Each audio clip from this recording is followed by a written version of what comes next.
Flowervale Street does not begin with chaos, it begins with comfort. A quiet neighborhood, familiar streets, identical houses. A place where nothing never seems wrong, and that's exactly what makes it unsettling. This story understands something important. True horror does not arrive screaming, it arrives smiling. Flowervale Street is not about monsters hiding in the dark. It's about patterns hiding in plain sight. At first glance, everything feels normal. Families follow routines, neighbors exchange polite greetings, and life moves forward in predictable too. But predictability can be a warning sign. Personally, what makes Flowervale Street fascinating is how it treats normalcy as a mask, a carefully maintained illusion designed to prevent questions. The street itself feels like a character, not alive but aware, as if it's watching the people who live in it, waiting for them to notice something they are not supposed to. This is where the film separates itself from typical thrillers.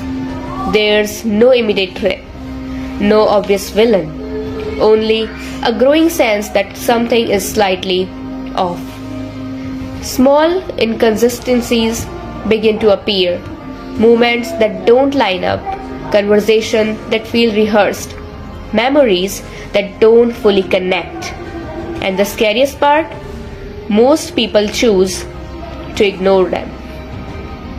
Because questioning reality is uncomfortable, and Flowervale Street thrives on comfort. One of the strongest ideas in this story is the fear of standing out. In a place where everyone looks the same, acts the same, and thinks the same, difference becomes dangerous. The film quietly asks, is safety worth losing individuality? As tension builds, the story shifts from external mystery to internal paranoia. You start wondering whether the threat is real or it's being imagined, and the uncertainty is intentional. Flowervale Street plays with perception. It makes you doubt your instincts the same way the characters do. Because when everyone around you insists that everything is fine, you begin to question your own judgment. Another layer that makes this film compelling is how it explores surveillance without cameras. No visible watchers, no obvious control, just social pressure, expectation, routine. The idea that stepping out of line will quietly isolate you. There's something deeply unsettling about a community that never argues, never disagrees, and never changes. Harmony taken too far becomes oppression. And Flowervale Street understands that. The horror here is not loud, it's slow. It creeps into everyday moments, a pause that lasts too long, a smile that feels forced, a silence that carries weight. The film does not rush answers. It lets discomfort grow naturally, and that patience is its biggest strength. Another theme running beneath the surface is memory. What if the past you remember is not entirely yours?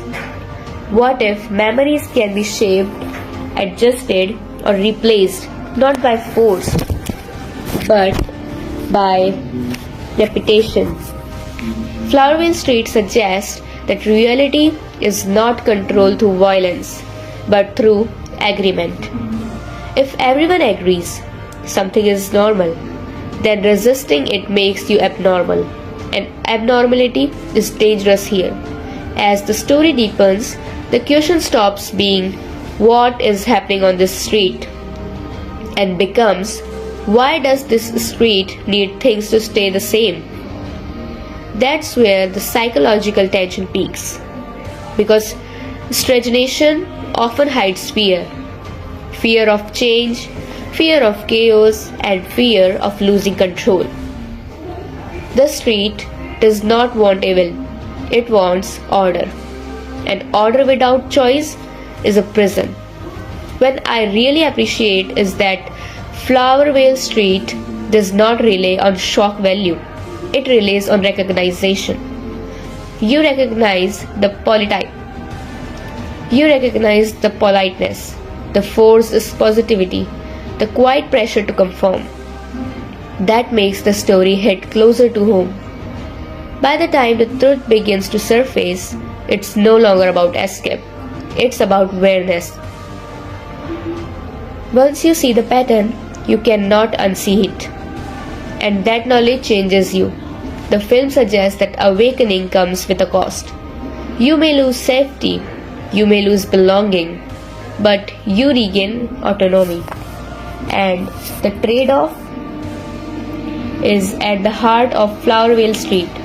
This is not a story about defeating something. It's a story about choosing to see, choosing discomfort over ignorance, uncertainty over false peace. If Flowervale Street succeeds, it will linger long after the credits roll. Not because of what it shows, but because of what it implies. That the most frightening places are not haunted houses or abandoned streets. They are the ones that look perfect and demand that you never ask why. Thanks for watching this video. If you liked the explanation, please subscribe the channel and like my video.